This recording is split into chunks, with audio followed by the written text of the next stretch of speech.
The death cross, that is going to be most likely the topic that you are going to hear on social media in the next coming days, because right now we are seeing Bitcoin right before a major death cross. But is this all so bearish? That is something that we are going to talk about in today's video, and next to having a look at the death cross that is going to occur in the next couple of days, we are also going to have a look at the market cap of crypto without Bitcoin and Ethereum, which is at a huge crossroad right now, and also at the market cap of crypto without Bitcoin, basically. So guys, let's jump straight into it. First of all, what is a death cross? Well, a death cross is when the two moving averages are crossing each other, but the shorter term moving average is crossing below the long term moving average. So we got here the 50-day moving average, and the yellow line right here is the 200-day moving average.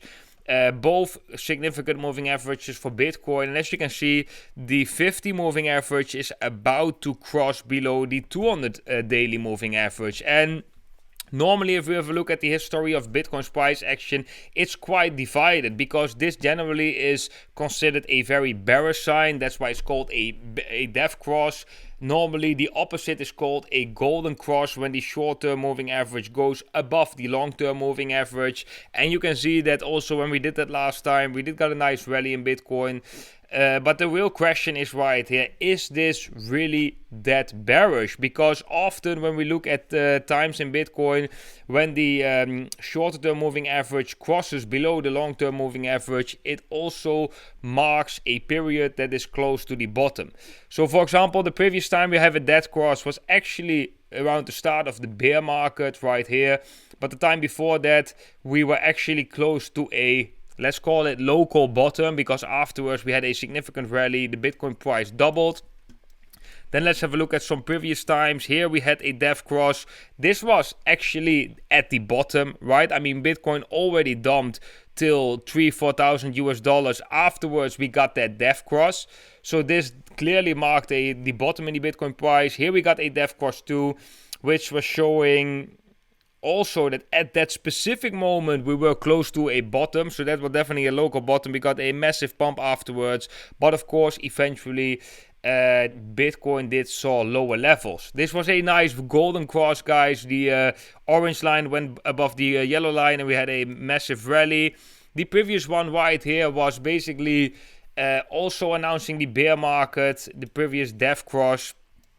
And yeah, I think there are a couple of things we have to note about these, and here we can also see this death cross actually marked the exact bottom. So a couple of things we have to say about these moving averages. That first of all, it is definitely a lagging indicator, which means that the price moves first and afterwards the indicator moves. So the price could already bottom or could already mature a little bit closer to a bottom, and this indicator is showing a death cross. I think it's better if we were to say, for example, if we bring out the 4-year cycles, it is easier to say, for example, when we enter the red period, when we are very, very late in the 4-year cycle, and we are seeing a death cross by then it really increases the chances of a bear market, right? Because we are already very late in the 4-year cycle. So this could actually be a strategy for you in order to check whether the momentum is losing after a complete 4-year cycle, if Bitcoin were to do something like that again,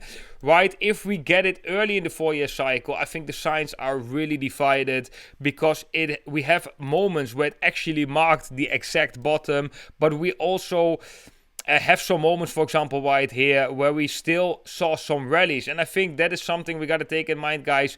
Maybe Bitcoin right now, because everyone is so bearish and we are going to see this death cross, maybe it's going to be a short-term bottom signal. Who knows? I'm really curious, guys, what you think about the signal. Do you think that this is bearish, or do you think that this is bullish? Let me know in the comment section down below. Then I want to go to the next chart. And these are the total market cap charts, basically without Bitcoin. This is without Bitcoin and Ethereum, and this is basically only without Bitcoin. And we can see some interesting things, at least that we are at some important crossroads on both of these charts. So first of all, the one without Bitcoin and ETH, you can see we had this nice rally. we're coming back down. We have somewhat of a pattern that is forming right here with a declining resistance, somewhat a horizontal support right here, which has been a previous resistance. So I think a break of this pattern would also be a very clear signal whether money is going into the markets or not, and especially into altcoins, right? When this one is breaking out to the upside, we definitely can see a rally on altcoins, guys. So that would be very beautiful. If it breaks out to the downside, we're most likely going to see, or could see, actually a significant drop to the next major support right here. This would be actually a very big bloodbath. So yeah, if this were to happen, we got to be careful for that. So I will put some alerts right here. If the price is going to dip below these specific levels, I will try and to make a video right on time here on the channel, guys, to alert you guys whenever this is happening. But yeah, so far we also got to look at the relative strength index. That one is trending already up. We are seeing the relative strength index making higher lows on the weekly time frame, which could be a bullish sign, right? It could be a bullish sign if we do get that breakout to the upside. If we lose that uptrend in the relative strength index, we might get a bloodbath right here. And that brings me to the next chart. That is the market cap of crypto only without Bitcoin. So this is still including with Ethereum. And if we just look at this structure, we had like a falling wedge formation. We break out to the upside. We bumped into some resistance. Right now it looks like we could be getting some retests. So maybe we could bounce from these levels and, you know, go up right here. However, if we just look at the macro structure, and that is something that is a little bit concerning. If we go to the weekly time frame, then we do have somewhat of a rising channel right here. And as you guys know, I really love to look at these rising channels because I think often they show a lot of significance. They show most of the time the bigger market structure. And we are right now trading below the half of the rising channel. And yeah, if we were to see eventually a move to the support, and that don't have to be like in the shorter term, it doesn't have to be something like this, but it can be something like, you know, moving sideways and then eventually, you know, touch that level and then go up. So that would mean that we wouldn't even go that much lower than the lows we've already seen. But this is definitely a possibility. Like something like we have seen right here. Oh, we got a touch with the bottom. Later we touch it again and we go up. Doesn't necessarily mean that this needs to happen, but it shows us that on a macro structure there is some potential downside still for altcoins, definitely. So that's something that I'm watching. And I think the also very important question is going to be, what kind of cycle are we going to see this time? Will it be a regular 4-year cycle, so it will have a very slow start or like a explosive start, but then it will be maybe for 1 year moving sideways with some capitulation events like we have seen in 20, then yes, it's definitely possible that this chart will eventually touch that support sooner or later, right? But if we do get that 16-year cycle that we have been talking about, where actually everything is flipped and the acceleration phase is very early and the bear market eventually will be a little bit longer, then it will be more likely that this chart will be breaking out to the upside. So these are things, guys, that I'm really watching.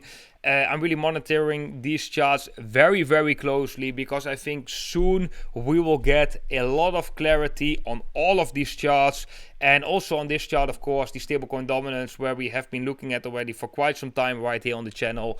I think actually at this specific moment, this is the most important chart in crypto. And I actually think that we are one of the only ones that are looking at this chart, and I think that we are definitely the only ones that looking at this chart from this perspective, with this nice rising channel and this Elliott wave count right here, which basically indicates more downside until we break this uptrending support. And I actually love that, to see this, because it just gives a lot of clarity, right? It just gives a very clear structure. If you would only look at the Bitcoin chart, you might be a little bit more doubtful, like what's going on. But when you look at this chart, it just is a super clear structure. So, like I said, guys, in many of my videos, I'm going to remain bearish, although in the shorter term time frame the death cross might mark a bottom and we might get a bounce in the shorter term time frame. I still think that Bitcoin eventually will see lower levels, will come down a little bit, even though we can bounce in the shorter term time frame, unless this chart is breaking out to the downside. That is the moment that I'm going to go all in on crypto again. And yeah, I think then we can see a very quick acceleration. Also, when this chart goes up and touch a resistance, that is also the moment I'm going to definitely jump back with a big portion of my portfolio back into the markets, and I will update you guys about that as well. So make sure that you are subscribed to this channel, make sure that you have all the notifications on, because not everyone is going to see these videos whenever I publish them. You really have to have that notification, that bell icon, you have to have that on. Okay guys, that was it for today's video. I hope you enjoyed it. If so, smash up that like button, let me know what you think in the comment section down below. And yeah, wish you all a beautiful day and hope to see every single one of you in the next video.